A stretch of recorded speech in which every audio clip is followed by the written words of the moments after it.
नमस्कार। आप सभी का स्वागत है ऑनलाइन लीगल एडवाइस में। आपने शुरुआत की अशोक पांडे के साथ, नए हैं सब्सक्राइब ज़रूर कर लें। इसके पहले एक वीडियो मैंने आपको बताया था जहां पर मैंने आपको एक फॉर्मूला बताया था जहां पर कोर्ट प्रॉपर्टी को डिवाइड करती है हस्बैंड वाइफ के बीच में, जब उनके बीच झगड़ा हो जाता है, डिस्प्यूट हो जाता है और बात तलाक तक पहुँच जाती है। सेक्शन 27 के बारे में हमने बात कर ली, जहां पर कोर्ट कैसे डिवाइड करती है वो मैंने आपको बताया। बेनामी ट्रांजैक्शन सेक्शन 4 द बेनामी प्रोहिबिशन ऑफ ट्रांजैक्शन एक्ट 1988 का जो कानून है उसकी धारा 4 के बारे में हमने बात की। इस वीडियो में जरा हम बात करते हैं जॉइंट ओनरशिप। नाम दोनों का दर्ज है लेकिन उसके बावजूद ऐसा समझे कि कंट्रीब्यूट केवल एक ने किया था और जिसने कंट्रीब्यूट किया था उसके पास सारे सबूत हैं, सारे एविडेंस हैं, तो उस प्रॉपर्टी का क्या होगा।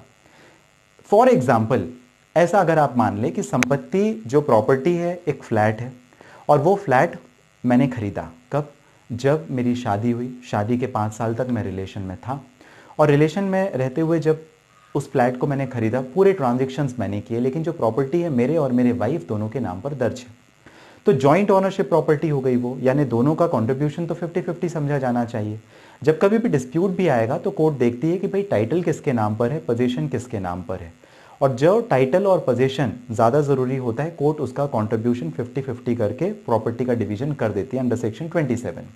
लेकिन अनफॉर्चुनेटली इंडिया में ये सिस्टम कभी प्रिवेल नहीं भी करता है। क्यों?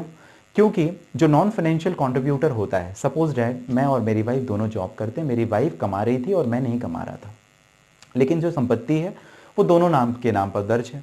क्योंकि मेरी वाइफ सरकारी नौकरी में थी, उसने सारे के सारे पैसे लगाए, उसके पास पूरी ट्रांजेक्शन्स की डिटेल है।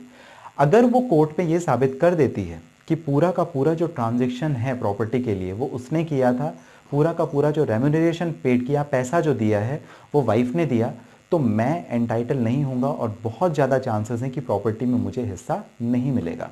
अगर इसी का वाइस वर्सा रिवर्स कर दें तो, पलट दें तो बहुत सारे केसेस ऐसे होते हैं जहां पर पत्नी हाउसवाइफ होती है, हस्बैंड बिजनेस कर रहा होता है, जॉब कर रहा होता है, कमा रहा होता है, तो उस कंडीशन पर संपत्ति हस्बैंड के नाम पर होती है।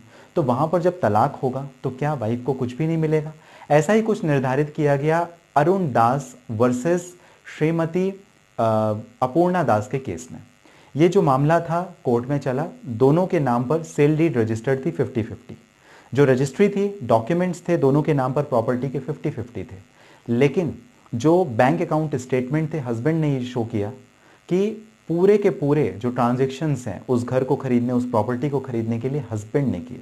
कोर्ट ने कंसीडर किया और वाइफ को कुछ भी नहीं मिला। तो क्या ये ठीक है? इसमें अमेंडमेंट होना चाहिए? आपका क्या कहना? 2005 में भी अमेंडमेंट आए थे, डॉटर्स को कानूनी अधिकार मिले, पत्नियों को भी कुछ अधिकार मिले, सेक्शन 27 में प्रोविजन है, लेकिन उसके बावजूद भी अभी भी कानून थोड़ा अधूरा है। इसे पूरा करने के लिए क्या किया जाना चाहिए? इसके बारे में आप ज़रूर कमेंट बॉक्स में मुझे बताइए।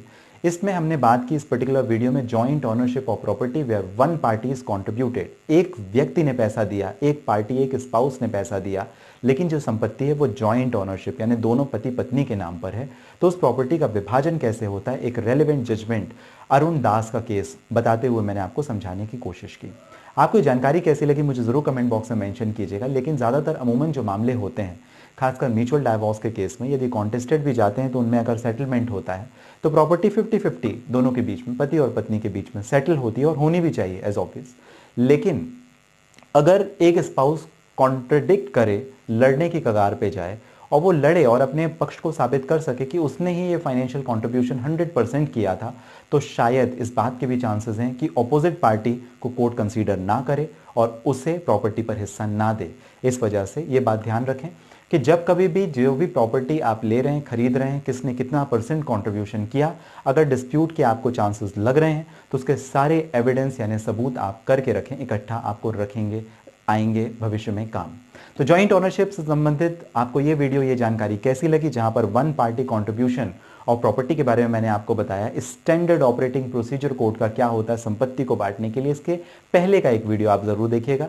साथ ही इसके बाद का वीडियो जहां पर मैंने पैसे लगाए लेकिन अपने वाइफ के नाम पर संपत्ति ले ली, क्या ये बेनामी ट्रांजैक्शन में आएगा और मुझे इसका हक नहीं मिलेगा?